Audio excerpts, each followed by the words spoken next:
Thanks for coming back for the cosmic shift. Okay, it is a full moon, strawberry moon, considered a micro moon because it is the furthest distance from the Earth. It's the first full moon of the summer. So, with full moons, you want to release something. A full moon is already full, and so from here, it's going to start getting smaller. And so it's time to let things go. So it's a good time to, think of the things that you don't need anymore that you want to let go of, and you can use this energy to, release it. The full moon is in Capricorn. It's in an earth sign. So when you do your full moon ritual tonight, you're going to want to use a candle and you're going to want to use a stone or a crystal because we're in a Capricorn moon, it's an earth sign. So you're going to want to use something that's, from the earth. So I'm going to use this Shiva Lingam stone. And the Shiva Lingam stone is a stone that's found only in the Narmada River in India. And the river's currents naturally tumble these stones into their distinct shapes. It's a sacred egg-shaped stone found only in the Narmada River.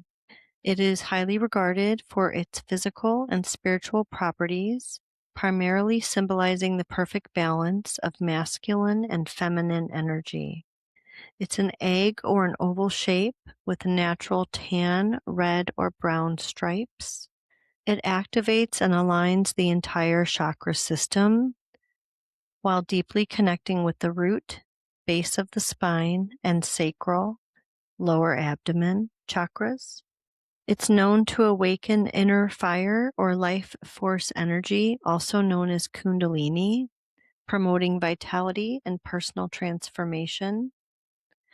The egg shape represents masculine energy, while its stripes represent feminine energy.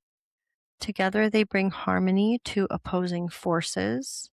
It helps to release past emotional pain, especially trauma tied to early childhood. It encourages introspection and helps let go of outgrown habits. So it's a really good stone to use for a full moon ritual, as it's going to help you let go of outgrown habits and things that don't serve you anymore.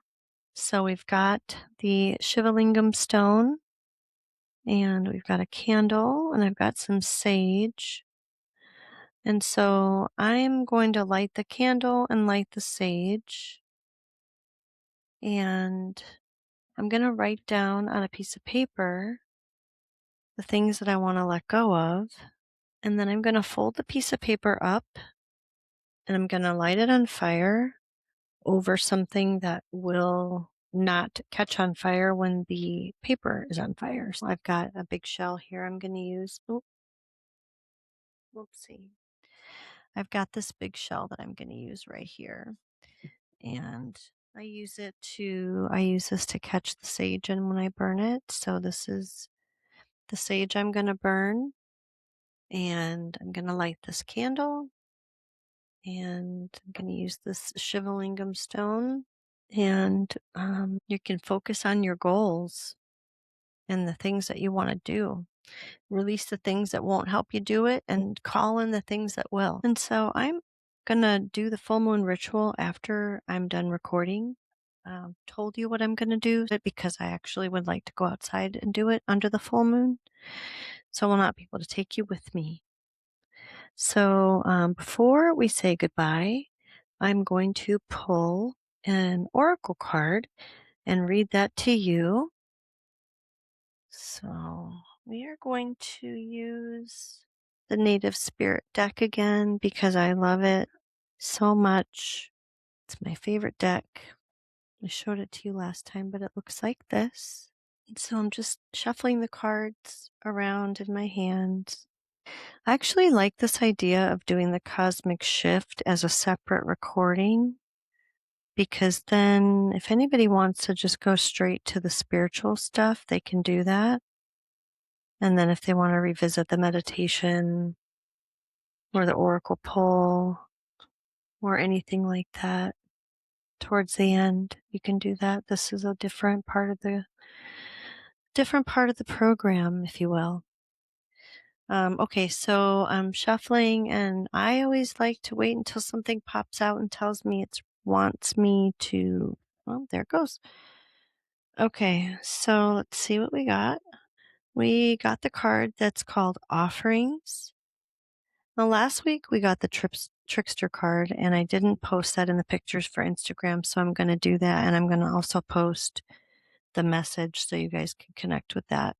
So this is Offering. This is the card. It looks like Stonehenge. I'm not sure if it is, but I think it is. And the card meaning is Offerings. Card meaning: the universe is grateful for you. You are a gift to the world. Feel gratitude for everything in your life, even the things that don't seem perfect. Appreciation for everything flows through you in great bounty.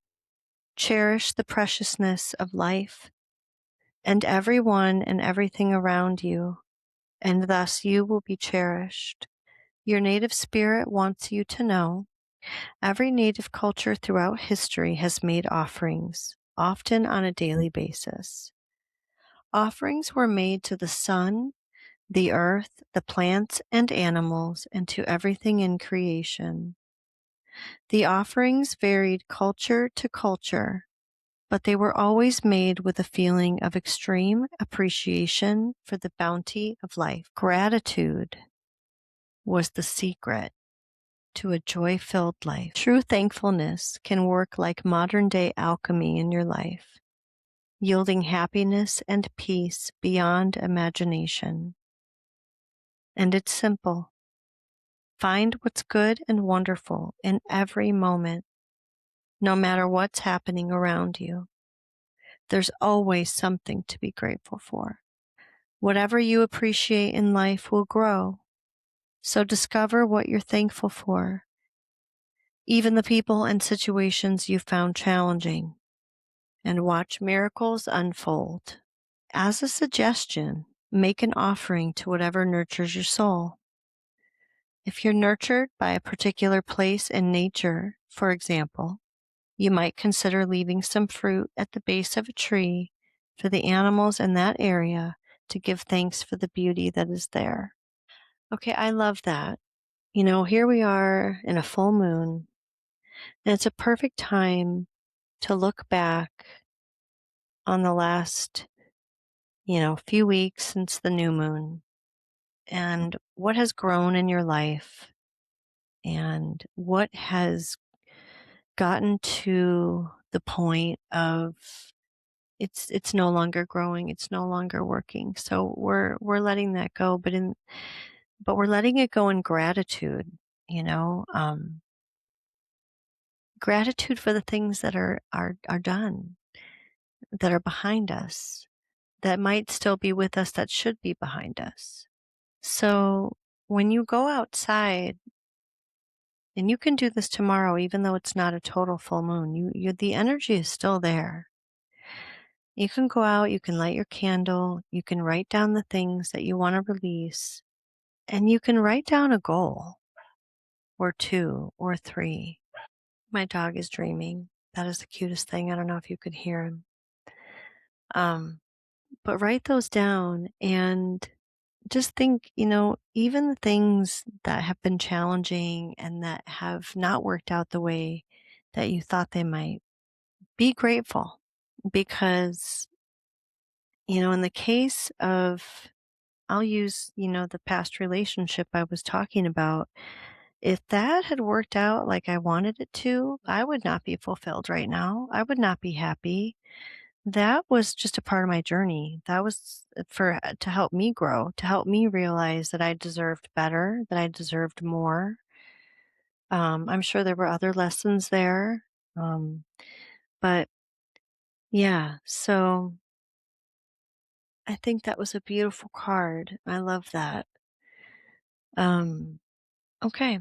So I was going to also read a meditation to you, and I wasn't going to because that was such a beautiful meditation that I just read to you, but I've got this pulled up, so I'm going to read it. And I've been told that my voice has put some of you to sleep, so consider this a bonus track and put it on repeat, and maybe it'll help you sleep tonight. This is called Let It Go by Dana Faulds. Let go of the ways you thought life would unfold, the holding of plans or dreams or expectations. Let it all go. Save your strength to swim with the tide. The choice to fight what is here before you will only result in struggle, fear, and desperate attempts to flee from the very energy you long for. Let go. Let it all go and flow with the grace that washes through your days, whether you received it gently or with all your quills raised to defend against invaders. Take this on faith. The mind may never find the explanations that it seeks, but you will move forward nonetheless. Let go, and the wave's crest will carry you to unknown shores beyond your wildest dreams or destinations. Let it all go and find the place of rest and peace and certain transformation. I love that piece. It's so beautiful. It's so true and so perfect. Okay, I'm going to leave you with a yoga pose. And the yoga pose that I'm going to leave you with today is called the broken toe pose. The broken toe pose is for plantar fasciitis. It is a deep toe and foot stretch for the back of the ankle and the Achilles tendon. It opens up the myofascial back line and relieves tendon tension in the calves, hamstrings, and lower back. It works on the energetic meridians and stimulates key acupuncture meridians running through the toes, releasing blocked energy in the liver, spleen, stomach, kidney, and bladder pathways. It is also for releasing. So we're releasing today. We're releasing for the full moon. And I'm going to demonstrate the broken toe pose for you, and then I'm going to sign off. So stay with me. So I'm going to sit sideways just so you can see my toes. And so you really want to be resting your weight on your heels. And it's pretty powerful. It doesn't look like I'm doing anything, but I can feel the release. And if you can kind of move around your toes a tiny bit, you can even get more of a release, you know, but it's intense. I love it. It's one of my favorite poses. It really does release just everything. I can feel it energetically releasing. So that's broken toe pose. Rose Apothecary from Schitt's Creek. Okay, so thanks for joining. Subscribe, follow, check out my other podcasts. I've got Don't Forget to Call Your Mom, which is already out on all the platforms.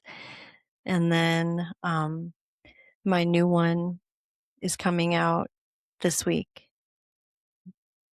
I'm not going to give you the title yet because it's not out. So I'll share it with you next week on the third episode of Deep Cuts. So thank you again. Yeah, thanks for listening. And I'm Dee. I'll see you next time here in my chair.